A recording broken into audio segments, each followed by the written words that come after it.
Place à la grande édition du soir sur Gabon 24. Soyez les bienvenus. Bonsoir. Voici le sommaire. Les ministres des Transports des pays membres de la Commission internationale du bassin Congo, Ubangi Changa, ont ouvert leur 15e session ce mardi par visioconférence pour recadrer les objectifs de la CICOS. Après leur divorce intervenu suite à la destitution du président Ibeka en août dernier, le mouvement du 5 juin et l'influent imam Diko enterrent la hache de guerre. Sur le vieux continent, après 2 décennies de discussions politiques difficiles, la nouvelle instance destinée à lutter contre la fraude au fonds de l'Union européenne a finalement été lancée ce mardi. Voilà pour les titres de ce journal que nous ouvrons avec notre page Afrique et direction la Tunisie pour parler de l'arrivée très prochaine du Premier ministre français Jean Castex au pays du Jasmin. Accompagné de plusieurs membres de son gouvernement, le chef de l'administration française évoquera avec son homologue tunisien tous les sujets de coopération entre les deux pays. Ce sera le 3 juin prochain au cours du Haut Conseil de coopération entre la Tunisie et la France qui se déroule tous les 2 ans. David Obola. C'est un rendez-vous majeur pour la France et la Tunisie, selon André Parent, ambassadeur de France en Tunisie. Le Haut Conseil de coopération réunit tous les 2 ans les 2 chefs de gouvernement pour évoquer des sujets de coopération, parmi lesquels le développement économique, la sécurité, l'éducation et la formation, la culture et la francophonie notamment. Plusieurs entreprises françaises ont ainsi été mobilisées par des équipes de Team France Export pour contribuer à cette rencontre dans le cadre du plan de relance. Cette relation diversifiée et particulièrement riche au niveau économique et culturel s'inscrit dans une vision de long terme, selon le diplomate André Parent, au bénéfice de la stabilité et du développement de la région. Le volet économique du HCC comprend une délégation de 20 entreprises accompagnées par la Team France Export dans le cadre du plan de relance. Ce sont ces entreprises qui participeront à la rencontre économique du secteur numérique ce jeudi à l'UTICA, entendez Union tunisienne de l'industrie, du commerce et de l'artisanat. Parce que cette rencontre se déroule dans des conditions particulières liées à la crise sanitaire de Covid-19, sa tenue témoigne ainsi du caractère exceptionnel des relations bilatérales entre la France et la Tunisie. Parlons toujours des relations France-Afrique. Alors que le Mali vient d'être suspendu des institutions de la communauté économique des États de l'Afrique de l'Ouest, la France, qui reconnaît le nouveau statut du colonel Goïta, lie tout de même son engagement envers le nouvel homme fort de Bamako au respect du processus de transition. Ronan Charlie Mankonde nous en parle. C'est une déclaration faisant suite au nouveau statut du colonel Assimi Goïta, proclamé président de la transition au Mali après la démission de son prédécesseur, Bandao. Alors que le Mali s'engage dans une course à la légitimité du nouveau pouvoir auprès des partenaires stratégiques, la France, de son côté, lie désormais son engagement au respect du processus de transition qui comprend, entre autres, la tenue d'une élection présidentielle le 27 février 2022. Lundi, le ministre français de l'Europe et des Affaires étrangères, Jean-Yves Le Drian, a expliqué que la France avait pris acte de la suspension du Mali des institutions de la communauté économique des États de l'Afrique de l'Ouest, avant de préciser que le Mali devra tout de même s'en tenir aux conditions strictes édictées par la CEDEAO, notamment le mécanisme de suivi du respect de la période de transition. Déjà dans un entretien au journal du dimanche, le président Emmanuel Macron a menacé le week-end dernier de retirer les soldats français du Mali au cas où les militaires qui ont pris le pouvoir basculaient vers un islamisme radical. Pendant ce temps, une délégation de mouvement qui a contribué à la chute de l'ancien président malien Ibeka a rendu visite à l'imam Diko chez lui lundi. Depuis quelque temps, leurs relations ont évolué en dents de scie. Cette visite sonne donc comme un retour au dialogue pour les 2 parties. Gabriel Ratanga. Ça pourrait être une stratégie du M5 pour resserrer ses rangs. Selon certaines sources, les retrouvailles officielles étaient émouvantes. Prenant la parole devant la délégation du M5, l'imam Mahmoud Diko a déclaré qu'il acceptait de pardonner, de tourner la page pour un nouveau départ. Aujourd'hui, le M5 revient au centre du jeu. Le colonel Assimi Goïta a publiquement affirmé qu'il proposait le poste de Premier ministre à l'un de ses responsables. En allant rendre visite à l'imam Mahmoud Diko, Comme à d'autres alliés avec lesquels les relations sont plutôt fraîches, le M5 veut ressouder ses rangs pour des actions futures. De son côté, l'imam a appelé ses partisans à sortir le 4 juin pour un rassemblement de M5 destiné à célébrer le premier anniversaire de la création du mouvement. L'imam Mahmoud Dicko a été un personnage central du M5, mais après la chute du président Ibeka en août 2020, il y a eu une fissure de l'intérieur. Certains du mouvement accusant Mahmoud Dicko de n'avoir pas poussé les militaires à travailler avec eux. Alors que les relations se rafraîchissent au Mali entre l'imam Dicko et le M5, au Gabon, le président de la République, Ali Bongo Ndimba, a reçu en audience le PDG de BGFI Bank ce mardi au palais du bord de mer. Au centre des échanges, les résultats de la banque enregistrés durant l'année 2020 et la synergie d'action pour le développement du pays.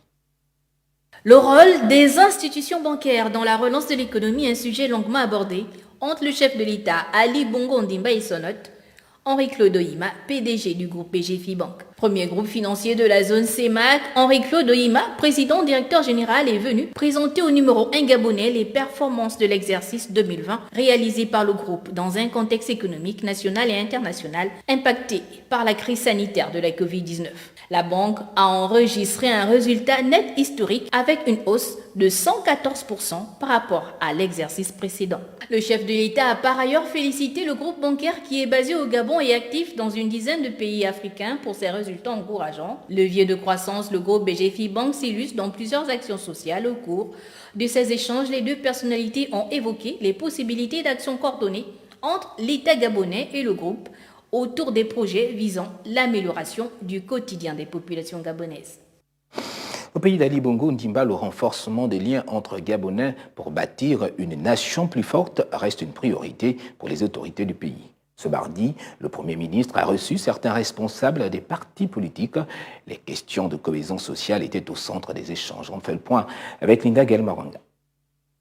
Les présidents du Bloc démocratique chrétien, Guy Christian Mavioga, celui du PSD, Pierre Claver Maganga Moussavou et Louis-Gaston Maïla pour le compte de l'Union pour la Nouvelle République se sont entretenus mardi avec le chef du gouvernement, Rose Christiane Osuka, qui était assistée de la ministre Denise Mekamneu en charge des relations avec les institutions constitutionnelles. Nous sommes tous frères, différents certes comme les 5 doigts de la main, mais nous sommes condamnés à être ensemble pour bâtir notre pays et faire en sorte que notre vivre ensemble ne soit pas décousu. Au-delà de l'appel à la cohésion sociale lancé par les leaders politiques, les questions de l'actualité liées au conflit homme-faune ont été abordées. Un membre du Parti social-démocrate est impliqué, en l'occurrence le maire de la commune de Makoukou. Il fallait venir s'enquérir de la situation et donner un point de vue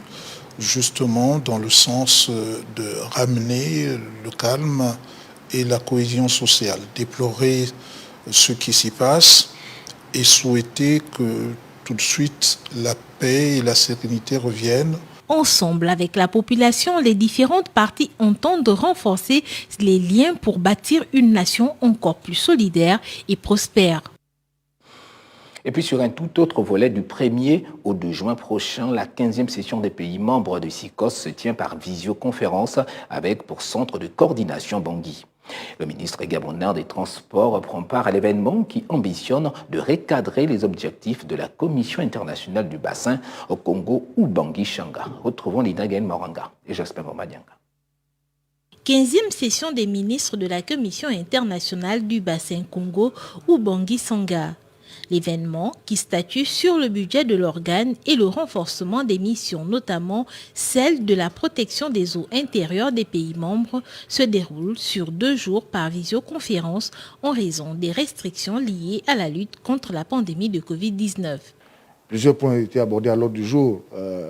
Pour rappeler le contexte, vous savez que cette commission a été mise en place pour assurer la sécurité dans la navigation des eaux intérieures des pays membres.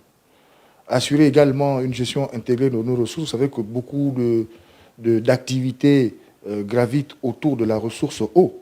Et il était question pour ces pays-là de mutualiser leurs moyens et leurs efforts pour faire en sorte que les ressources du bassin du Congo, du fleuve Ogoué, soient vraiment optimisées.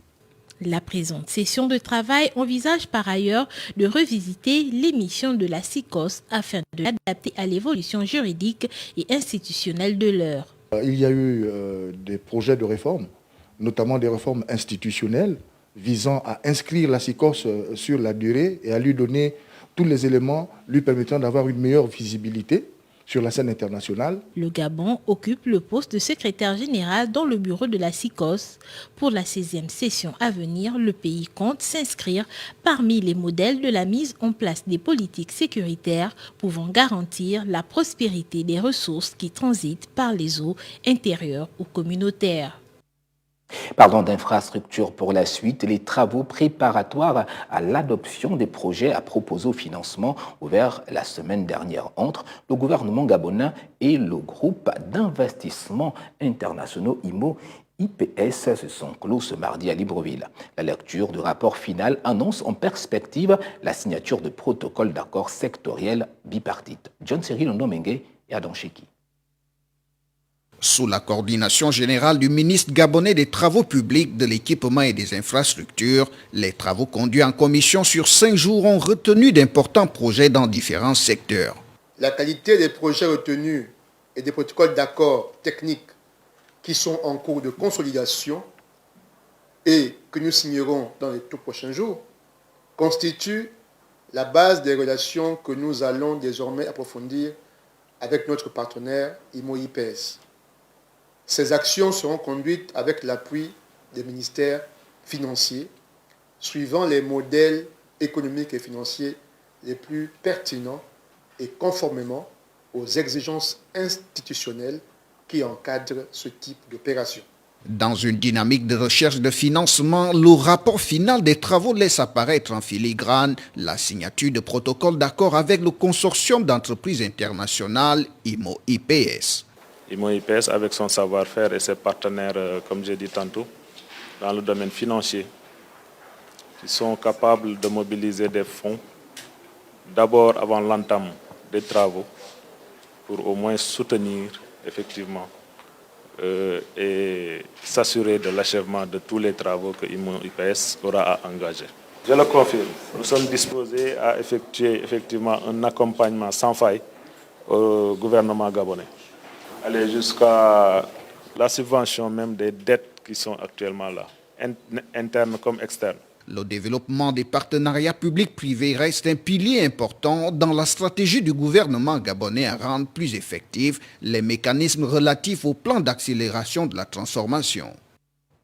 Toujours avec John Cyril Ndomengue et Adam Cheki, parlons cette fois de vaccination avec le chef d'état-major des forces armées gabonaises qui s'est rendu au Prytanée militaire du camp Baraka de Libreville ce 1er juin. Objectif, sensibiliser davantage les forces de défense sur la nécessité de se faire vacciner. Le général de division Yves Ditengu veut surtout rendre effectif le message de mobilisation lancé par le chef de l'État, Ali Bongo Ndimba. C'est pour faire écho autour du message de sensibilisation sur la vaccination lancé par le président de la République et appuyé par le Premier ministre que le chef d'état-major des forces de défense et de sécurité gabonaises a réuni les personnels militaires ce mardi 1er juin au camp Baraka de Libreville. Nous ne devons pas oublier que nous sommes en première ligne. Nous y sommes de tous les instants. Si nous ne sommes pas nous-mêmes vaccinés, donc protégés, comment allons-nous encadrer les populations que nous sommes censés protéger? Fortement recommandée, la vaccination reste une des voies vers l'immunité collective, gage du retour progressif à la vie normale. Dans cette perspective, les militaires se doivent d'être exemplaires. Nous sommes une institution, une corporation qui est régie par des règles et adossée sur des valeurs cardinales que sont la discipline, l'obéissance, l'exemple. Certes, le président de la République avait annoncé une vaccination sur le volontariat, mais vous vous rendez très bien compte que pour la vocation et le métier des armes que nous avons choisi, il n'est pas question de volontariat. Les valeurs de discipline, d'obéissance et d'exemplarité sont le leitmotiv qui sous-tend toute armée en ordre de bataille. Pour le général de division, par ailleurs chef d'état-major des forces de défense et de sécurité gabonaises, l'armée ne saurait rester à la traîne face à l'urgence de la responsabilité collective. J'ai besoin de soldats en bonne santé pour mener à bien nos opérations, a martelé Yves Ditengu, brandissant sa carte vaccinale avant le dernier salut militaire.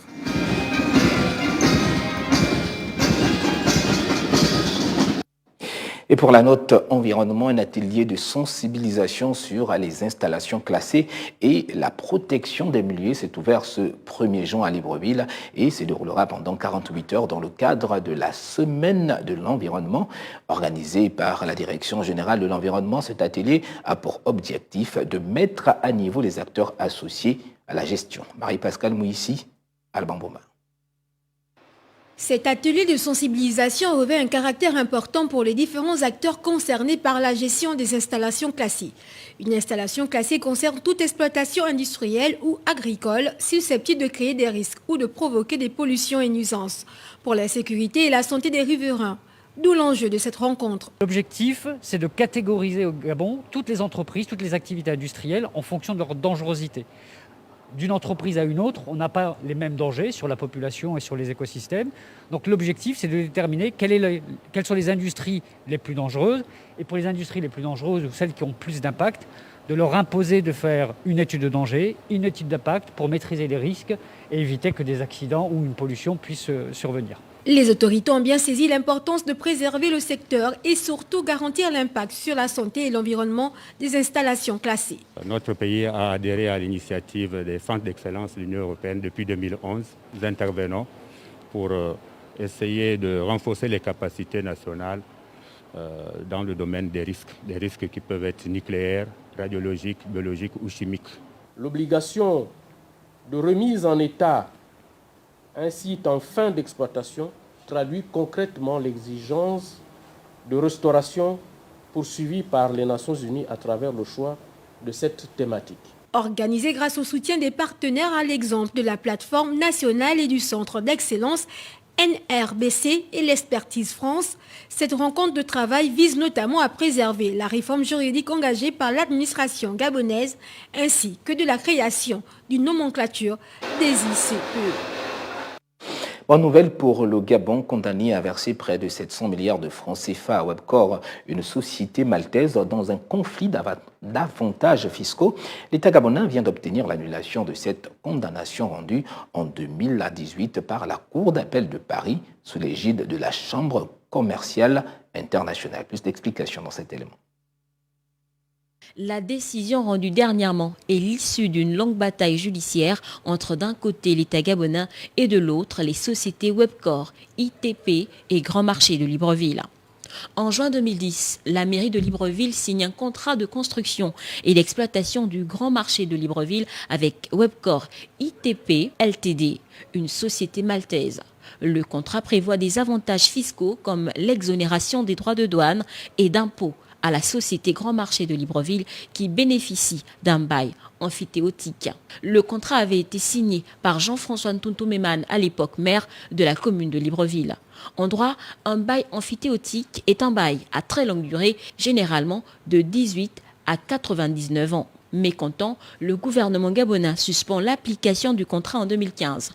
Les sociétés Webcor, ITP et Grand Marché de Libreville saisissent alors la Cour internationale d'arbitrage de la Chambre commerciale internationale basée à Paris. L'institution condamne l'État gabonais à payer 100 000 €, soit plus de 65 milliards de francs CFA, aux plaignants. Mais l'État gabonais qui conteste ce verdict décide de faire appel, estimant que ce contrat violait sa souveraineté avec cette exonération d'impôts et des droits de douane accordés à une entreprise pour une durée aussi longue. Dans son dernier arrêt rendu le 25 mai dernier, la Cour d'appel de Paris annule purement et simplement sa décision en faveur de l'État gabonais. C'est donc une victoire pour le Gabon dans cette affaire qui remet au goût du jour la problématique d'attribution des marchés publics dans le pays. Et dans le reste de l'actualité, après quelques mois de retard, le parquet européen, la nouvelle instance destinée à lutter contre la fraude au fonds de l'Union européenne, a finalement été lancée ce mardi après 20 ans de rudes négociations politiques. Déoline Zouti. Après plus de 2 décennies de discussions, et des négociations politiques difficiles, le parquet européen rentre officiellement en fonction. C'est un moment historique car pour la première fois, nous avons mis en place un parquet européen. Cela signifie que nous avons pour la première fois en Europe un bureau qui va enquêter et punir la criminalité financière. Cette instance supranationale dont le bureau central est basé à Luxembourg sera chargée d'enquêter mais aussi de poursuivre et traduire en justice les auteurs d'infractions portant atteinte au budget de l'Union européenne. Concernant les nouveaux fonds qui seront alloués aux États membres, nous devons prendre en considération le fait que plus d'argent et plus de flexibilité veut aussi dire que plus de risques d'avoir des cas de fraude. Avec le parquet européen, nous aurons une approche commune et nous aurons la priorité dans les États membres pour détecter et enquêter sur ce type de crime. L'une de ces missions sera de surveiller l'usage des milliards d'euros représentant d'importants risques de fraude du gigantesque plan de relance qui s'apprête à être distribué aux 22 États participants pour aider les pays de l'Union européenne à faire face aux conséquences de la crise sanitaire. Alors que la protection du budget européen nécessite l'effort de tous les États membres, le commissaire européen Didier Reynders a incité la Hongrie, la Pologne, l'Irlande, la Suède et le Danemark, qui n'en font pas partie, à rejoindre cette initiative. Notons que le parquet européen travaillera en toute indépendance par rapport à la Commission, aux autres institutions et organes de l'UE, ainsi qu'aux États membres. Prenons à présent la direction de la France dans le département Bretagne où une pouponnière très spéciale remplace les pesticides. On parle d'agriculture bien évidemment. Elle bichonne des millions de punaises, de micro-guêpes et de bourdons. L'objectif étant de protéger les cultures contre les ravageurs naturels que sont les mouches blanches ou les pucerons. Miguel Mabika. La coopérative agricole bretonne Savéole dorlote, comme vous pouvez le voir ici, les petits insectes qui remplacent les pesticides pour lutter contre les ravageurs. Quelques 10 millions de petites punaises vertes Macrolophus et 130 millions de micro-guêpes Encarsia et Euretmocerus sont produites annuellement par la coopérative leader de la tomate en France. On élève à peu près 10 millions de punaises, donc de Macrolophus. Nous sommes globalement à 130 millions de micro-guêpes et à peu près 15 à 16 000 colonies de bourdons. Selon le ministère de l'Agriculture, au premier trimestre 2021, la Direction générale de l'alimentation avait enregistré 330 références d'organismes utilisant en lutte biologique et bénéficiant d'autorisation contre 257 en 2015, signe du fort développement ces dernières années de l'utilisation d'insectes pour protéger les cultures. Là, on est dans une des cellules de production de la punaise qui s'appelle le Macrolophus. Donc, vous le voyez autour de moi, on élève cet insecte sur des plants de tabac. Les insectes vont être récoltés après quelques semaines d'élevage ici dans cette serre de production. Et les petits insectes vont être conditionnés dans des boîtes en plastique qui sont ensuite acheminés chaque semaine chez l'ensemble des producteurs de tomates de la coopérative. Lancée dès 1983 avant d'être agrandie en 2013 pour atteindre une superficie de 4500 mètres carrés, la ferme aux insectes de Savéole va encore s'étendre cette année sur 1200 mètres carrés supplémentaires. La nouvelle extension servira à développer l'élevage des punaises dont la demande est en croissance depuis le lancement en 2019 du label sans pesticides et permettra le développement d'une nouvelle gamme d'insectes plus adaptés à la culture de la fraise. La note santé de ce journal nous conduit en Inde. Là-bas, le gouvernement reste optimiste quant à la vaccination totale de la population adulte. Il rassure d'ailleurs que cet objectif sera atteint d'ici la fin de l'année en cours. Sabrina Kodiben. L'Inde fait partie des États les plus touchés par le nouveau coronavirus, tant en termes de cas de contamination qu'au niveau des décès.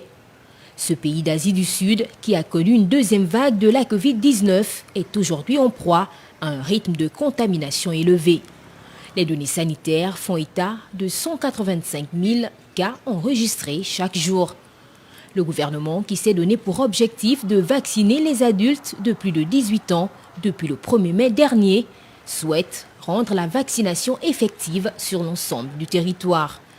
Même si jusqu'alors, moins de la moitié des personnes âgées de plus de 45 ans a déjà pu recevoir une dose de vaccin, le gouvernement reste optimiste. Selon ce dernier, la situation actuelle devrait vite s'améliorer. Il rassure que d'ici décembre de cette année, l'Inde disposera encore de 2,1 milliards de doses de vaccins.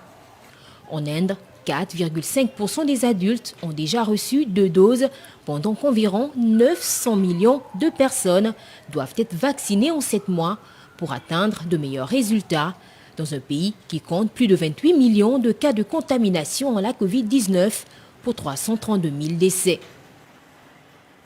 Pour finir ce journal, voici le rappel des titres. Nous l'avons vu, les ministres des Transports des pays membres de la Commission internationale du bassin Congo, Ubangi Changa, ont ouvert leur 15e session ce mardi par visioconférence pour recadrer les objectifs de la CICOS. Après leur divorce intervenu suite à la destitution du président Ibeka en août dernier, le mouvement du 5 juin et l'influent imam Diko enterrent la hache de guerre. Et sur le vieux continent, après 2 décennies de discussions politiques difficiles, la nouvelle instance destinée à lutter contre la fraude au fonds de l'Union européenne a finalement été lancée ce mardi. Suivez le reste de l'actualité sur nos plateformes numériques. N'oublions pas de respecter les gestes barrières. La Covid-19 circule toujours. On suit le programme sur Gabon 24.